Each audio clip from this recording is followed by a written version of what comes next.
I live in a modest two-story house on the edge of a quiet suburb, the kind where everyone mows their lawn on Saturdays and waves from their driveways. It's nothing fancy, just functional.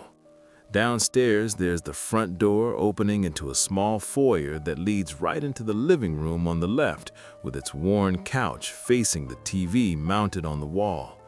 Straight ahead from the foyer is the kitchen, open concept style, with an island in the middle and the dining table tucked against the back wall near the sliding glass door to the yard.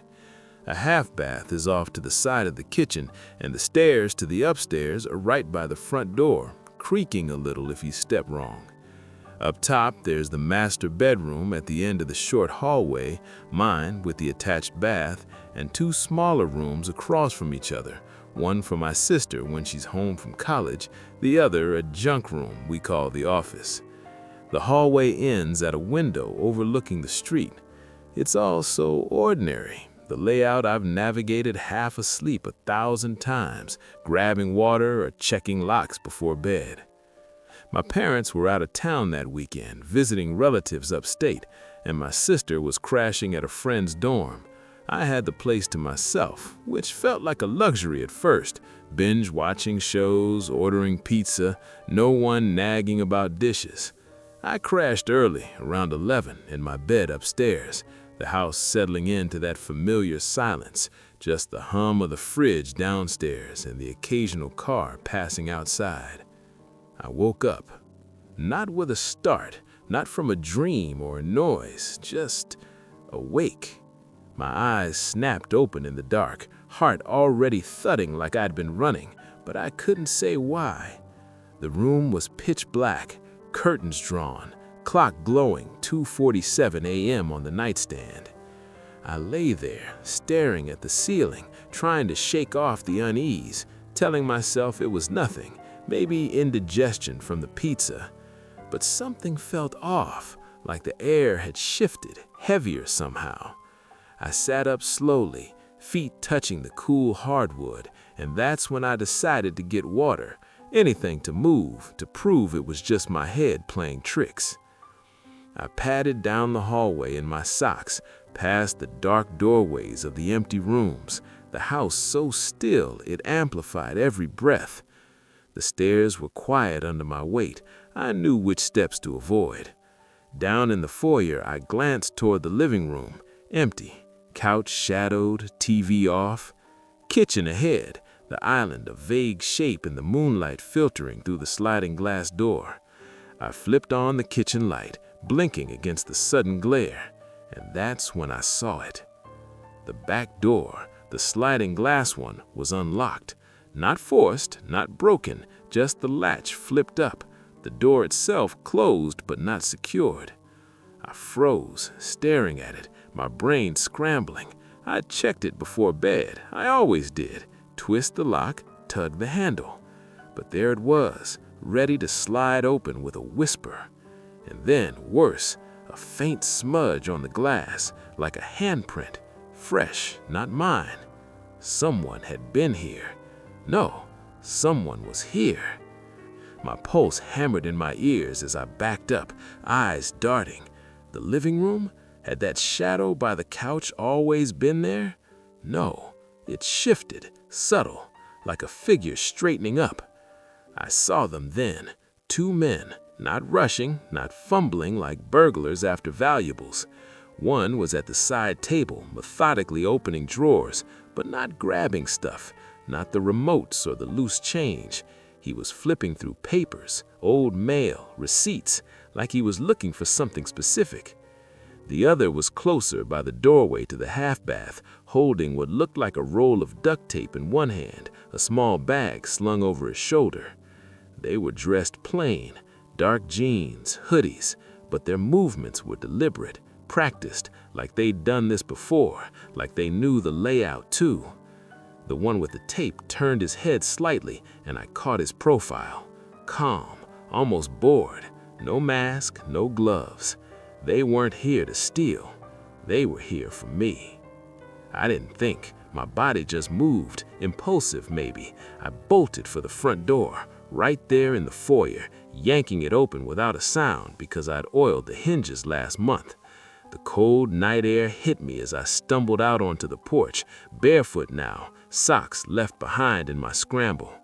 I ran across the lawn, wet grass soaking my feet, straight to the neighbor's house, pounding on their door until lights flicked on. Behind me, I heard nothing.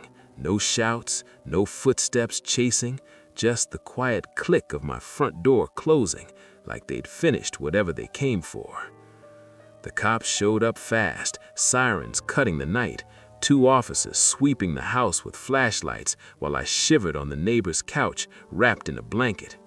They found no one inside, no forced entry, nothing missing. The back door was locked again when they checked, properly this time.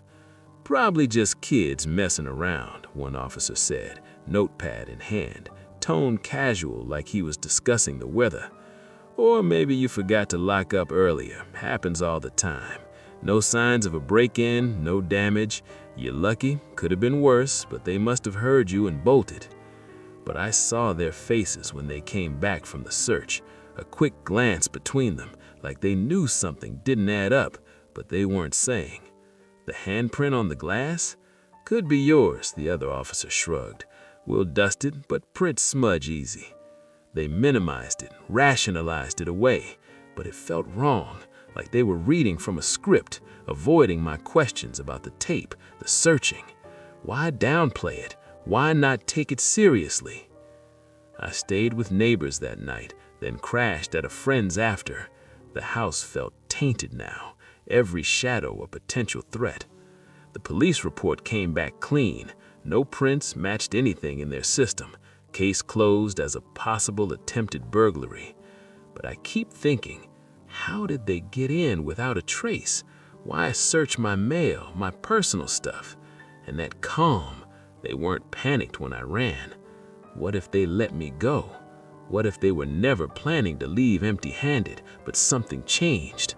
Why me in this ordinary house on this ordinary night? What if they're still waiting for the right moment to come back? I'd just moved out after the breakup. 3 years together, and then nothing. She kept the apartment we shared, and I took whatever I could fit in my car. The new place was a 1-bedroom on the 3rd floor of a bland complex in the suburbs outside the city. Beige hallways, thin walls, a shared gym in the basement, and a grocery store across the parking lot. It felt like a fresh start, or at least a place to hide while the ache dulled. The first time I noticed him was in the grocery store, maybe a week after I moved in. I was grabbing basics, milk, bread, frozen dinners, when I saw a man in a dark green jacket standing at the end of the cereal aisle. Mid-40s, average height, short brown hair, nothing memorable except that he was just standing there, looking at the boxes without picking anything up. I pushed my cart past him. He didn't look at me. Probably waiting for someone, I thought. No big deal. 2 days later, I went down to the gym late, around 10 p.m. when it's usually empty. I was on the treadmill, music in my ears, trying to burn off the restless energy that kept me up at night. I glanced in the mirror that lines the far wall and saw him again. Same jacket, now on the stationary bike in the corner, pedaling slowly, eyes fixed on the blank TV screen mounted above. He never looked over. I told myself the complex has a few hundred units. Of course people overlap. Coincidence. But it kept happening. The parking lot at dusk when I got home from my new job, he was walking across the far end, hands in pockets, heading nowhere in particular. The laundry room on a Sunday morning, he was folding clothes 2 dryers down from mine, back turned the whole time. The elevator, he'd step in just as the doors closed on my floor, press the lobby button even if he'd come from below, and ride in silence. Never spoke, never acknowledged me, just there. I started noticing the pattern and hated myself for it.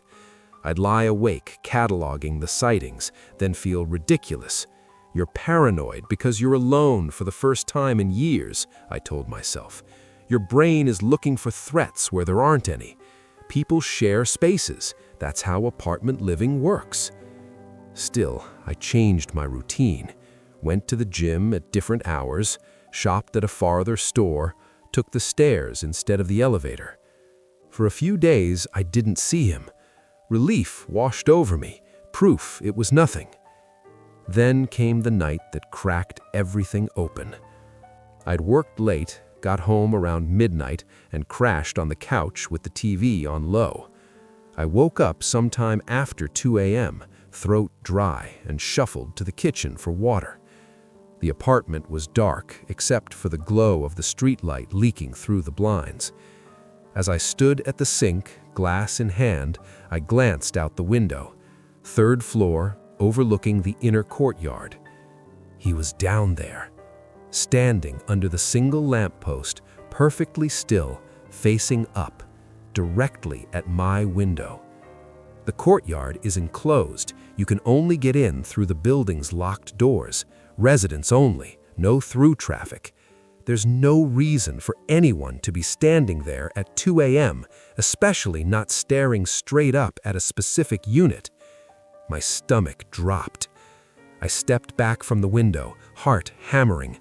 When I looked again, he was gone. Just empty concrete and shadows. I didn't sleep after that. The next day, I called the complex management. They checked the keycard logs, nothing unusual, no unauthorized entries. I went to the local police station and filed a report. The officer was polite but clear. No threats made, no laws broken, no evidence of stalking. People look out windows, sir. Without more, there's nothing we can do. He suggested I install a camera if it would make me feel safer. I did. A cheap indoor one that covered the living room and part of the hallway, motion-activated, cloud storage. I told myself it was overkill, that I was feeding the paranoia. 3 nights later, I was reviewing the footage before bed, habit now, and froze. At 3:17 a.m., while I was asleep in the bedroom, the camera caught movement in the living room. A shadow crossed the edge of the frame. Then, for 4 full seconds, the camera showed a section of the hallway wall. On it, perfectly clear in the night vision green, the unmistakable silhouette of a man's head and shoulders, as if someone was standing just out of frame, facing the bedroom door, watching. No one entered. No door opened on the recording. The front door cam I'd added showed nothing, but he was inside, or had been.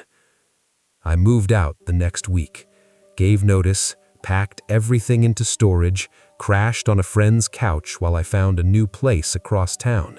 Different suburb, different stores, different gym. I changed my commute route, deleted old social accounts, got a new phone number. I stopped going out after dark unless I had to. It's been a month now. I haven't seen the green jacket. I tell myself it worked, that I'm safe. But sometimes, when I'm alone in the new apartment, I catch myself staring at the corners the camera doesn't cover, wondering how long he watched before I ever noticed, and whether, somewhere in this city, he's already found the new place. Is that a shadow in the hallway, or just the light shifting? I still don't know. I'm posting this anonymously because I don't want anyone I know to find it. Not my friends, not my coworkers, nobody. I've been carrying this around for months now, and it's eating at me. I need to get it out, even if it's just into the void of some forum. If you're reading this and it sounds familiar, or if you've gone through something similar, please know you're not crazy. That's what I kept telling myself, over and over, until I couldn't anymore. A little about me, to set the scene. I'm 24, Graduated from college 2 years ago with a degree in communications. I work as a junior copywriter at a small marketing firm in Seattle. Nothing glamorous, just drafting emails and social media posts for tech startups. The pay's okay, enough to afford a one-bedroom in a mid-rise apartment building in Capitol Hill. It's an older place, built in the 70s, with that funky retro vibe. Narrow hallways, buzzer entry, and a laundry room in the basement that always smells like dryer sheets and faint mildew. My unit's on the 4th floor, number 412, at the end of the hall. The layout's simple. Door opens into a short entryway with the kitchen on the right, tiny, with a breakfast bar I never use, living room straight ahead with a balcony overlooking the alley, bedroom off to the left with a small attached bath. I've got a roommate? No, I live alone. First time since college dorms, but I like the quiet. My routine's pretty set.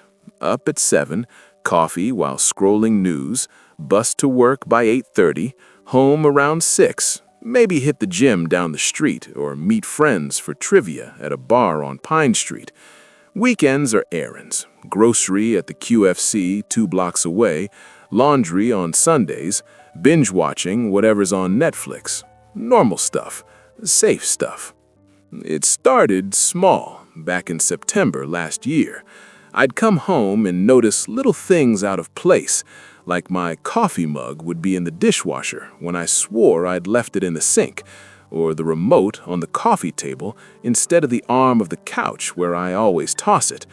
At first, I chalked it up to being scatterbrained. Work was ramping up with a big campaign, and I was forgetting things all the time. You're just tired, I'd tell myself. Get more sleep. My friends would laugh when I mentioned it over drinks. Dude, that's adulting. Welcome to forgetting where you put your keys every day. Then there was the maintenance guy. His name's Carl.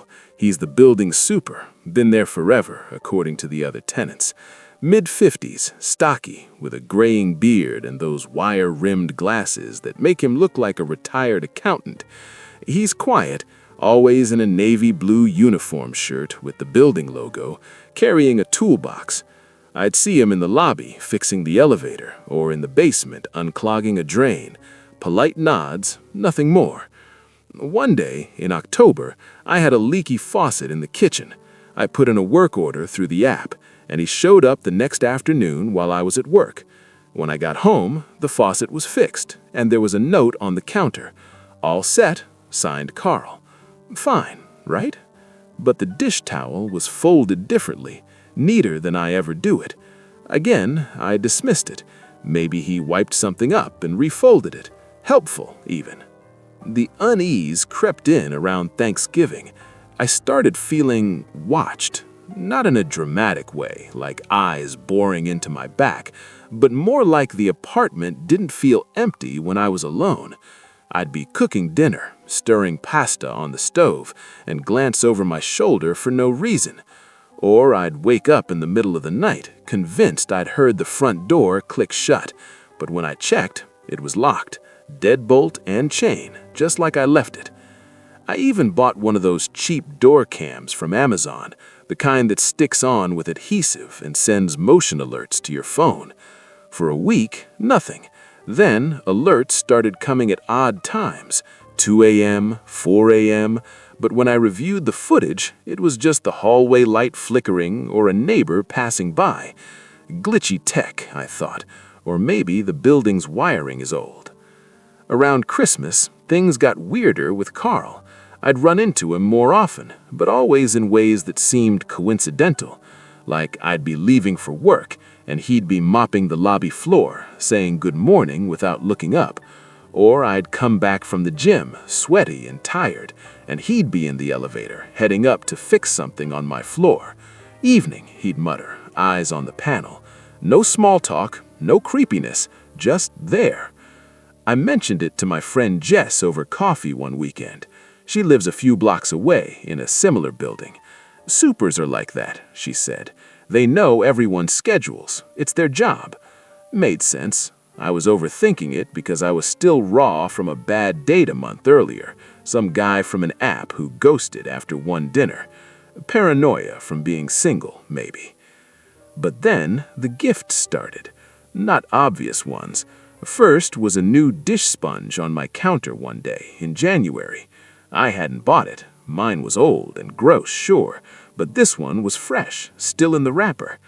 Maybe Carl left it during a check. The building does monthly pest inspections, and he has master keys. I asked the management office about it. Nice lady named Maria at the front desk. "Oh, probably just a courtesy," she said. "Carl's thoughtful like that." Okay, fine. A week later, my bedroom lamp bulb was replaced. The old one had been flickering for days. I kept meaning to fix it.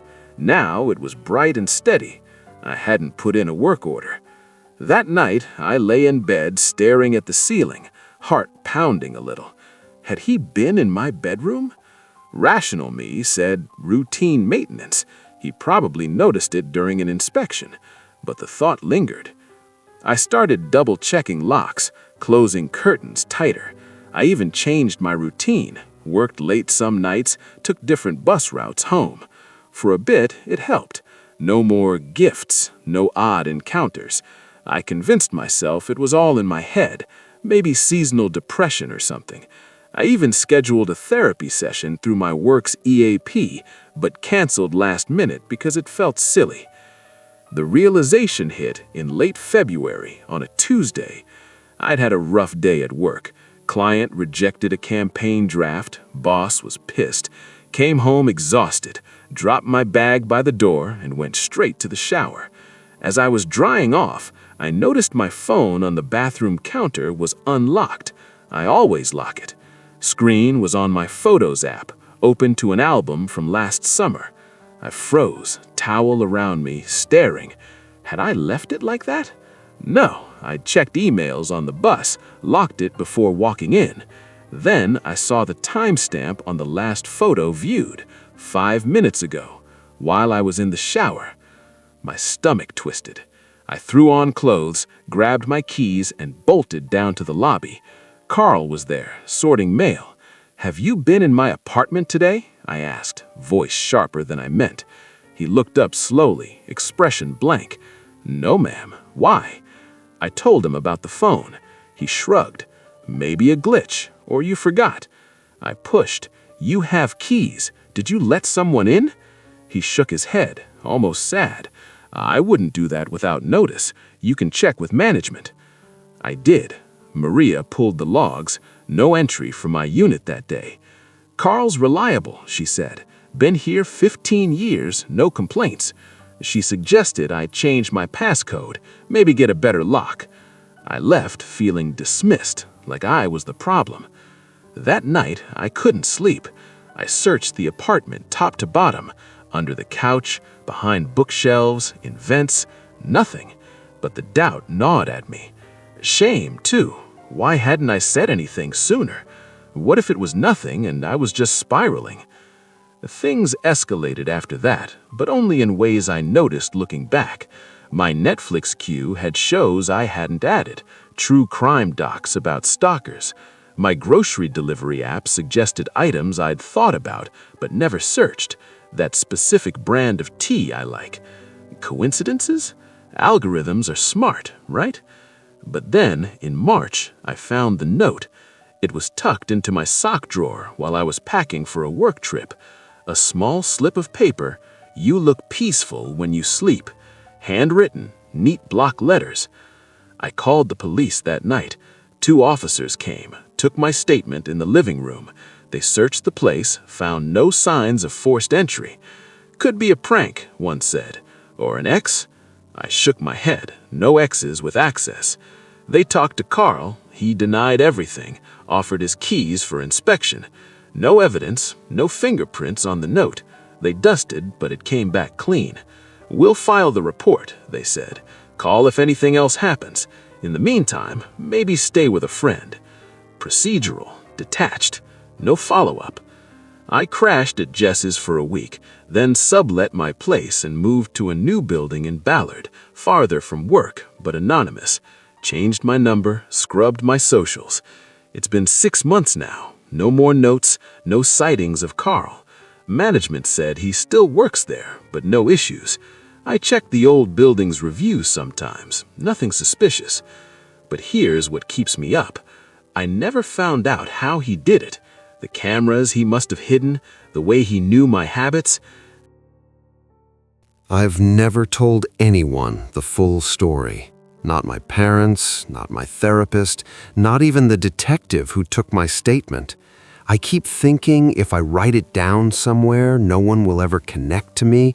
Maybe I can finally sleep without checking the locks 3 times. This is that attempt. If you're reading this, please just believe me. I'm not looking for advice or theories. I just need it out of my head. My name doesn't matter, but for context, I'm 26, graduated with a nursing degree in 2023, and moved to Portland, Oregon right after passing my boards. I took a staff nurse position on the night shift in a med-surg unit at a mid-sized hospital downtown. The schedule is brutal, 7 p.m. to 7 a.m., 3 or 4 nights a week, but the pay is solid, and I wanted to live alone for the first time in my life. I found a studio apartment in a converted Victorian house in southeast Portland, near Hawthorne Boulevard. It's one of 6 units, 3 on the ground floor, 3 on the second. Mine is 2B, up a narrow wooden staircase that creaks in the exact same spots every time. The door opens directly into the main room, kitchenette along the left wall, bed in the far corner by the single window that faces the backyard, bathroom tucked behind a sliding barn door. There's a shared backyard with a picnic table and a few raised garden beds that no one really maintains. The landlord, Mrs. Nyen, lives in the basement unit and a suite, always waving when she's watering her herbs. Life felt good for the first few months. I'd get off work at 7:30 a.m., catch the 44 bus home, sleep from 9 to 4, wake up, meal prep, maybe walk to the co-op on Division for groceries, or meet a couple of coworkers for brunch on my days off. I kept to myself mostly. The other tenants were quiet, a grad student in 2A, an older couple downstairs, a guy I barely saw in 1C who worked construction. Everything normal. The first thing that felt off was in November. I started noticing that my window blinds were slightly uneven in the mornings. I'm meticulous about closing them all the way when I go to bed because the backyard light stays on until dawn and I can't sleep otherwise. But a couple times a week, the left side would be twisted up an inch or two, like someone had lifted it to peek in. I told myself it was the wind, the window sticks sometimes, or maybe I'd bumped it half asleep. I even bought blind clips to hold them down. Didn't help. Then came the footsteps. The staircase outside my door is shared only with 2A, and the grad student, her name's Lila, works days and is usually gone by 8 a.m. But on nights I was home, my days off, I'd hear someone come up the stairs around 2 or 3 a.m., pause right outside my door for 10 or 15 seconds, then go back down. No knock, no key in a lock, just that pause. I'd lie there frozen, listening until the steps faded. I started timing it. It happened 4 times in December, always the same rhythm. Slow climb, long pause, slow retreat. I asked Lila once if she ever came home super late. She looked at me like I was weird and said no, she's usually in bed by 11. I tried to rationalize everything. Night shift messes with your head, everyone says that. Circadian disruption, mild paranoia, whatever. I downloaded a sleep app to track noise, but it never picked up the footsteps clearly enough to prove anything. January is when it got harder to ignore. I came home one morning after a rough shift. Patient coded, we lost him, and crashed hard. Woke up around 5 p.m. to get ready for work again. As I was making coffee, I noticed my bedside trash can was emptied. I never empty it during the day. I do it once a week on Sundays. But the tissues and wrapper trash from the night before were gone, liner neatly tied. I stood there staring at it, heart starting to race. Mrs. Nyen doesn't clean inside units unless requested, and I hadn't requested anything. I texted her anyway. She replied almost immediately, "I haven't been upstairs, dear. Everything okay?" I said yes, just checking. That same week, I found a small envelope slid under my door. Plain white, no writing on the outside. Inside was a single Polaroid photo, me, asleep in bed, taken from the foot of the bed. The angle was low, like the photographer had been sitting on the floor. My face was turned toward the wall, mouth slightly open, hair across the pillow. The timestamp in the corner read 3:14 a.m., 3 nights earlier, one of the nights I'd heard the pause outside my door. I didn't scream. I just sat on the floor and cried quietly for a long time. Then I called the non-emergency police line.